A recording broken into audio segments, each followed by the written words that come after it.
Good afternoon, everyone. Advance happy fiesta po sa inyong lahat. Fiesta is an opportunity for the community to gather together and thank the Lord for all the blessings that the community has received. At the same time, this novena, this celebration of our fiesta, is a way for us to really deepen and understand the mission that we have in life. And we are grateful because we are very blessed because through the image, through the person of Saint Benedict, tinutulungan tayo na makilala at mamalapit sa Diyos. I assume that many of you, if not all, know at least the story of life of Saint Benedict, your patron saint. Siya po yung pinadala ng Diyos. Siya yung kasama nyo sa paglalakbay bilang isang komunidad upang mas makilala at makita kung ano yung misyon ninyo sa buhay. If you don't know Saint Benedict, it's good to understand that for us to know a specific person, or in our case, a specific saint, it's good to go back to the tradition or the way of life of the present people, the modern people who follow. Alam niyo po, habang ako ay nagdililay tungkol sa ating pagdiriwang sa araw na ito, tinignan ko kung ano ba yung naging buhay ni Saint Benedict. Today we are now on the third day of our novena. And the theme of this celebration is stability that is rootedness to community and vocation. Stability is one of the Benedictine vows that most of the Benedictine monks and those who follow Benedict ay talagang tinutupad. Yesterday, we reflect on obedience, another vows. Benedictine vows. May tatlo pong Benedictine vows, the obedience, the stability, and the conversion of life. Ayan po yung sumusunod, ng mga sumusunod kay Saint Benedict. And today we focus on stability. Ano ba yung ibig sabihin ng stability for Saint Benedict? For those who follow Saint Benedict, stability is not just internal disposition, but basically, for those who follow Saint Benedict, yung stability na sinasabi dito is really focused not only inside, but in the totality of human being. Para sa mga monks, especially in the past, na pag sinabi ng stability, kung nasaan ka, kung dan ka naka-assign, dun ka na habang buhay. Hindi lang yung internal disposition, yung tinuturo ni Saint Benedict sa bawat isa. Pero pinapaalala niya that when you talk about stability, this is a commitment to stay not only externally, but deep within also. The problem of modern world, the challenge of modern world is mabilis na po, yung movement natin. Mga kabataan ngayon, iniisip ko nga, sa paghahanap ng bukasyon, pinilihan ko, ano ba kaya magiging itsura ng simbahan many years from now? Because we know that young people nowadays, mabilis magsawa. They can easily jump, for example, from one job to another. Or perhaps from one relationship to another. From one place to another. Kaya maganda yung tinuturo ni Saint Benedict sa ating lahat. The theme of our novena for today, on the third day as we prepare for this feast, is stability that is rooted in our community, in our vocation. It means it's relationship. Alam niyo po, kapag hindi natin alam yung ating relasyon, kapag hindi matatag yung ating relasyon, mabilis mawala, mabilis magbago. Kahit yung pagkilala natin sa mga taong nakapaligid sa atin. Example, sa mag-asawa. Kapag ang mag-asawa ay walang sense of stability sa pagsasama nila, not only financially, that most of us, most of the time, yung focus ng buhay, kapag walang stability, mabilis masira ang relasyon. Diba, sabi nga, ang pag-aasawa ay hindi lang nakabase sa emosyon. Ang pag-aasawa ay nakabase sa pagpili kahit ano pa ang emosyon. At ayan yung unang-unang pinapaalala sa ating mga kapatid ng ating mahal na Patron. Through this vow, hindi tayo mga pare, hindi tayo mga religious lahat. Pero we can learn from that to become stable, especially on our relationship, commitment on our relationship, not only to people but also to God, can help us to fully appreciate and understand our mission as Catholics, as Christians, as believers of Christ.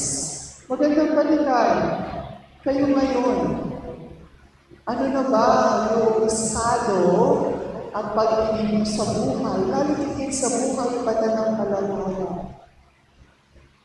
Because it helps you to move forward and become faithful to your faith, to your promise. And this is what our gospel help us to understand. Sa Ebanghelyo, si Jesus napadaan sa isang lugar. Nakita niya si Mateo. Sabi niya kay Matthew, follow. Agad-agad si Mateo, iniwan ang kanyang ginagawa at sumunod kay Jesus. And when he followed Christ, he stayed with God. Ano man sabihin ng maraming tao, di ba? Kinikritik nga sila ng mga guro ng simbahan noon, ng mga Pariseo, ng mga Escriba, ng mga Saduceo. Ang tanong sa mga disipulo ni Jesus, bakit si Jesus ay kumakain kasama ng mga makasalanan? Simple lang yung sagot ni Jesus. Dumating ako dito, hindi para sa mga walang sakit, kundi para sa mga may sakit. Dumating ako dito para din sa may mga kakulangan, hindi para sa mga perpekto. Nandito ako upang magligtas ng tao ng mga makasalanan, hindi yung mga nagtutuwid-tuwiran. And that's the vocation of Matthew. Doon nagsimula yung vocation ni Mateo. Doon nagsimula yung stability ni Mateo sa pagsunod sa Diyos. Doon nagsimula yung mission ni Mateo.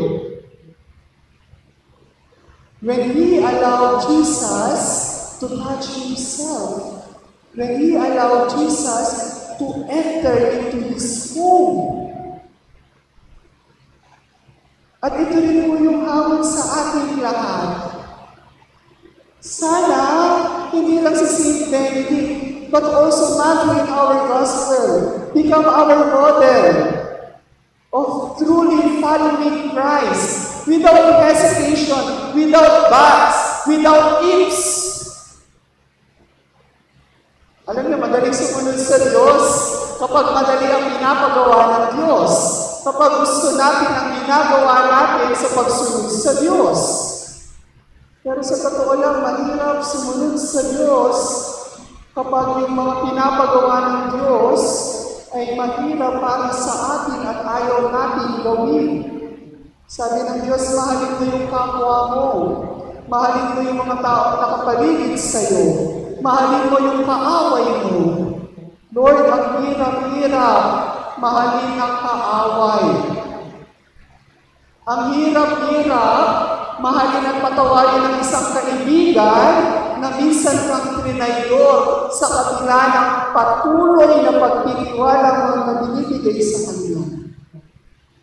But this is the challenge for all of us, brothers and sisters, to make sense of that stability of faith and commitment to follow Christ.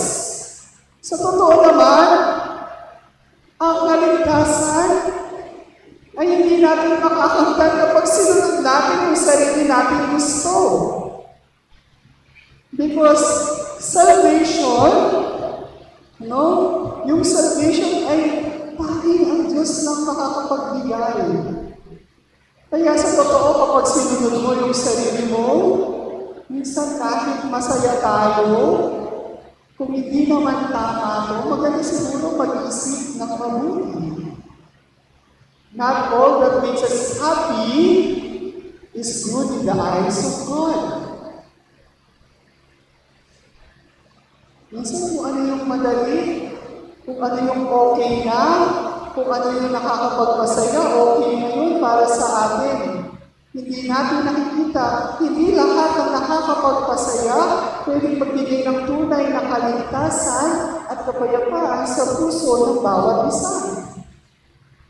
And that's the challenge at the end.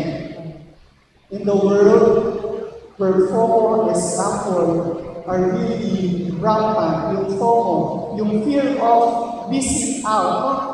Sabi ng isang study, many of us keep on using social media or cell phone, sometimes even in the mass, because we don't want to be missed out. Diba? Ayaw natin na ma-set aside. Dahil sa social media, advanced and continuous and updated always, we keep on engaging in social media. But the problem at the end of the day, do our conversation and engagement in social media stable? Alam niyo sa social media, in Facebook for example, you have so many friends, followers. Pero ang tanong, gaano kalalim yung relasyon ng pakikipagkaibigan sa Facebook, sa Twitter, sa Instagram? Sometimes we're as if having imaginary friends. At ito yung hamon ng ating ebanghelyo at ng ating tema sa araw na ito. I hope you choose stable relationship, stable commitment, stable faith. Dahil kung lahat superficial lang, at the end of the day, walang kwenta yung buhay. Many people nowadays are not happy because of superficial relationships, of superficial commitments, of everything that is superficial. Kaya yung hamon sa atin sa araw na ito, we really need to strengthen our stability by means of rooting to our true vocation at the same time to our community. Ibig sabihin, in our relationship with the self, with others, and with God.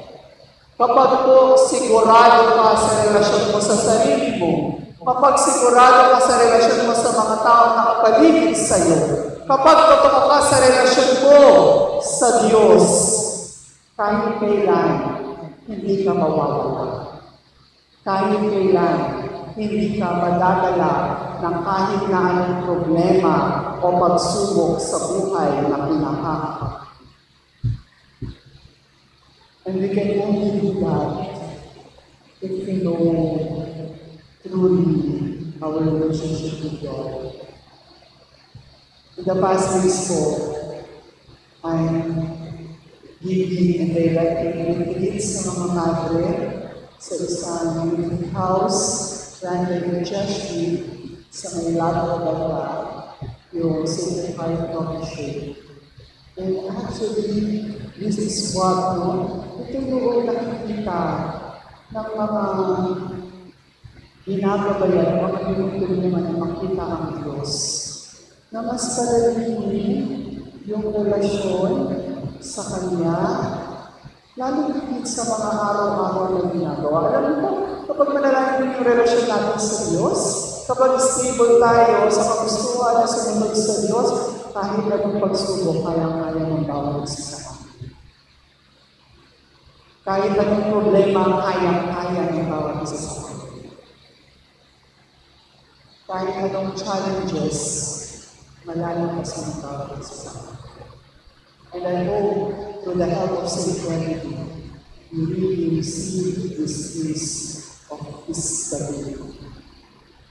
So, brothers and sisters, as we continue this celebration, let's continue to ask the Lord for the grace to see and feel and experience yung Kanyang pag-ibig na magpapatatag ng ating sarili sa pagsunod sa Kanya.